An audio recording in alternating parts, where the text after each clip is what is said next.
अस्सलाम वालेकुम जी।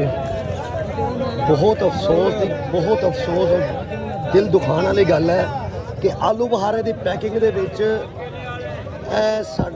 मैं किस अल्फाज से बयान करा कि उन्हें अखबार नूं एज अ रद्दी इस्तेमाल किया होया। इस तो ज़्यादा कुछ शर्म की घटिया गल कोई नहीं हो सकती। बेशरम नूं सोचना चाहिए कि मैं की इस्तेमाल कर रहा हूँ। हाँ जी, उस बेशरम नूं सोचना चाहिए मैं किहड़ी रद्दी इस्तेमाल कर रहा हूँ, वो भी आलू बुखारे की पैकिंग दे विच।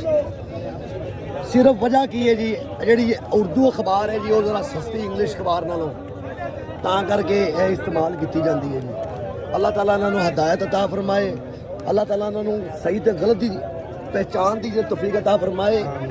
जिस बंदे ने इन्नी दी अकल की या जिस बंदे ने इन्ना भी ख्याल नहीं किया तो उन्हें की करना है, मैनूं इस दुनिया के करन की आया हो।